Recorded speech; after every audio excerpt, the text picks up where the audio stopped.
আসসালামু আলাইকুম, কেমন আছেন সবাই? দেশ এবং প্রবাস থেকে যারা ভিডিওটি দেখছেন আপনাদের সকলকে স্বাগতম। সামনে এই দিকটি টাঙ্গাইলের এলেঙ্গা। এই জায়গাটিতে একটি ওভারপাস হওয়াটাও জরুরি। সামনে চৌরাস্তা এবং বাসগুলো দেখা যায় যত্রতত্র দাঁড়িয়ে থাকে। যানবাহনের যখন অনেক চাপ থাকে তখন এখানেও এটির কারণে দেখা যায় যানজট লেগে যায়। এখান থেকে সামনের দিক পর্যন্ত কিছু অংশে সড়কটি 4 লেন হয়েছে, আর একটু সামনের দিকে গেলে বোঝা যাবে কাজ চলছে কিনা। চলুন সেই অংশগুলো দেখে আসি।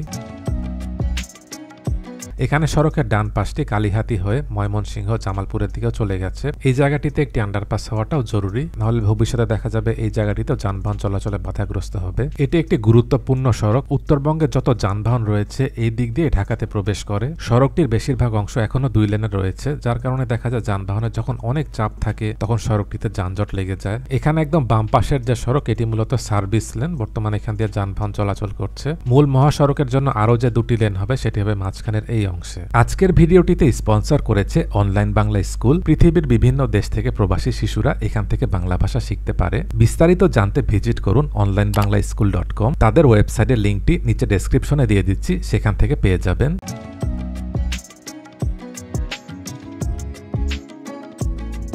এখানে সড়কের ডান পাশটি চলে গেছে ভুয়াপুরের দিকে। এই জায়গাটিতেও একটি আন্ডারপাস হওয়াটাও জরুরি। টাঙ্গাইল মহাসড়কের মতো এখানে গুরুত্বপূর্ণ চৌরাস্তাগুলোতে আন্ডারপাস থাকলে যানবাহনগুলো নিরবিচ্ছিন্নভাবে চলাচল করতে পারবে। এলেঙ্গাতে ওভারপাস এবং যমুনা সেতুর যে টোল প্লাজা সেটি দেখা যায় একদম সেতুর কাছে। ঈদের সময় সেই টোল প্লাজা সব অংশগুলো খুলে দেওয়া হয়। দেখা যায় 8 থেকে 12 লেনের যানবাহন যখন 2 লেন হয়ে সেতুতে উঠছে তখন সেখানে যানবাহন চলাচল একটি বাধাগ্রস্ত হচ্ছে। এটির কারণে দেখা যায় সেতুর দিক থেকে ভয়াবহ যানজট লেগে যায়। সেটি অনেক সময় দেখা যায় এলেঙ্গার এদিক পর্যন্তও চলে আসে, যার কারণে দেখা যাচ্ছে এই সড়কটি প্রশস্ত হওয়ার পরও এই সমস্যাগুলো সমাধান না করলে ঈদের সময় যানজটের যে সমস্যা সেটি থেকেই যাবে।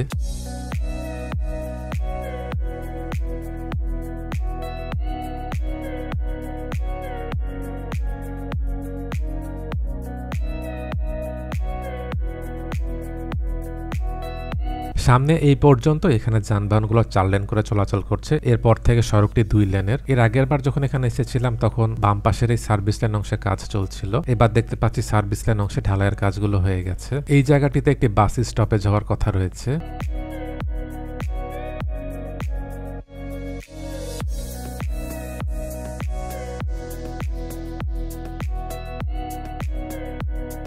এদিকে দেখা যাচ্ছে সার্ভিস লেন অংশে বেশ খানিকটা জায়গায় ঢালাইয়ের কাজগুলো হয়ে গেছে। এলেঙ্গা থেকে সেতুর দিক পর্যন্ত পুরো অংশে সার্ভিস লেনটি হয়ে গেলে তখন সার্ভিস লেনটি দিয়ে মূলত সব যানবাহন চলাচল করবে। এরপর মাঝখানের অংশে মূল মহাসড়কের কাজগুলো করা হবে।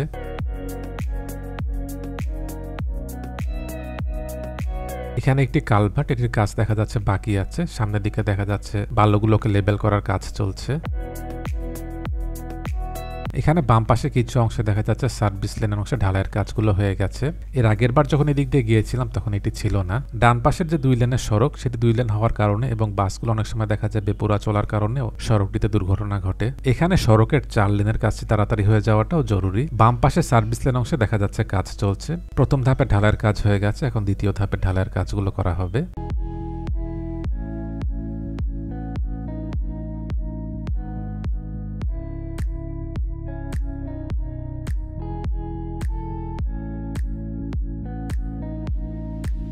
এবার একটু সামনে আসলাম। এখানেও বাম পাশের অংশে দেখা যাচ্ছে সার্ভিস লেন অংশে বেশ খানিকটা জায়গায় ঢালাইয়ের কাজগুলো হয়েছে। এর আগের বার যখন এদিক দিয়ে গিয়েছিলাম তখন অবশ্য এগুলো ছিল না। মাঝখানের এই অংশটিও বর্তমান সড়কের লেভেলে চলে এসেছে।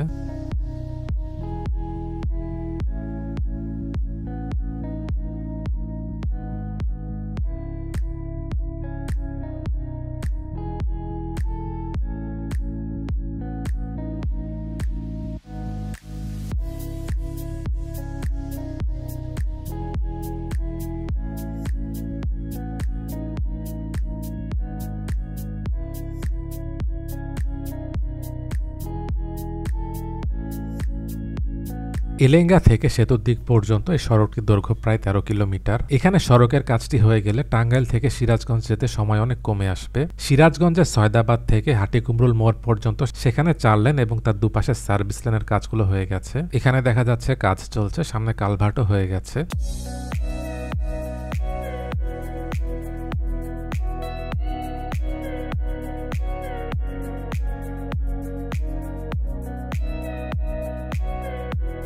এই দিকটিতেও দেখা যাচ্ছে বাম পাশে বেশ খানিকটা জায়গায় সার্ভিস লেনের কাজগুলো হয়েছে।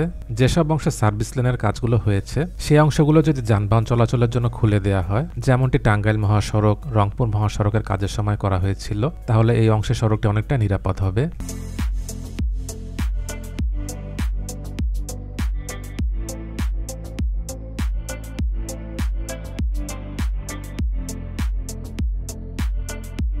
আর একটু সামনের দিক পর্যন্ত দেখা যাচ্ছে সার্ভিস লেনগুলো হয়েছে।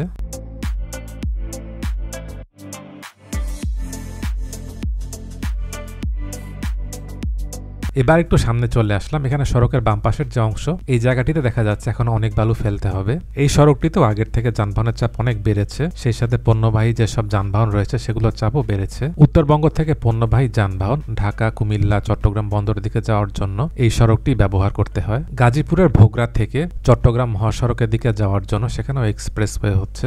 ভোগড়া মোড় থেকে পূর্বাচলের দিক পর্যন্ত বেশিরভাগ অংশে এক্সপ্রেসওয়ের যে সড়ক সেটি হয়েছে। আর কাঞ্চন সেতুর পর থেকে মদনপুর পর্যন্ত সেই অংশের কাজগুলো বাকি আছে।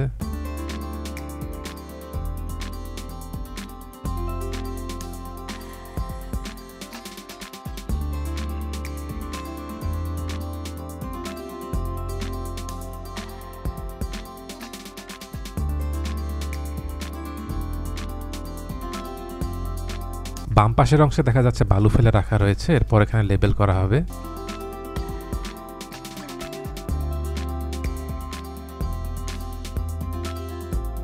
এবার একটু সামনে চলে আসলাম। এই জায়গাটির নাম হচ্ছে গোহালিয়া বাড়ি। এখানে বাম পাশের অংশের যে সার্ভিস লেন সেটির কাজগুলো হয়েছে।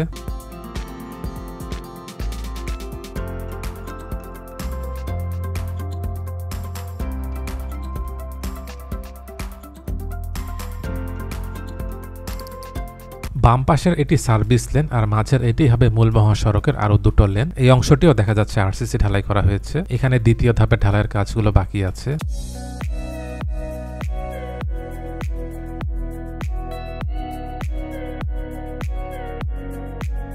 এখানে ডান পাশের অংশের যে রেল লাইন এটি সম্ভবত নতুন হয়েছে, এটি জামালপুর ময়মনসিংহের দিকে চলে গেছে।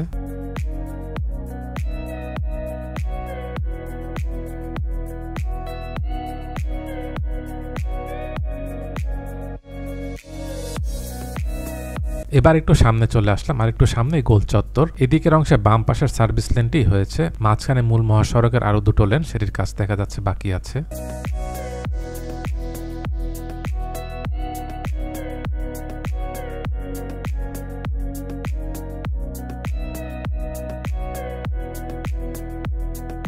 এবার গোল চত্বরের স্থানে চলে এসেছি। এরপরে সেতু, বাম পাশের যে সার্ভিস লেন সেটি এই পর্যন্ত এসেছে। এই ছিল আজকের ভিডিওটি। দেশ এবং প্রবাস থেকে যারা এতক্ষণ ধরে ভিডিওটি দেখলেন, আপনাদের সকলকে অসংখ্য ধন্যবাদ।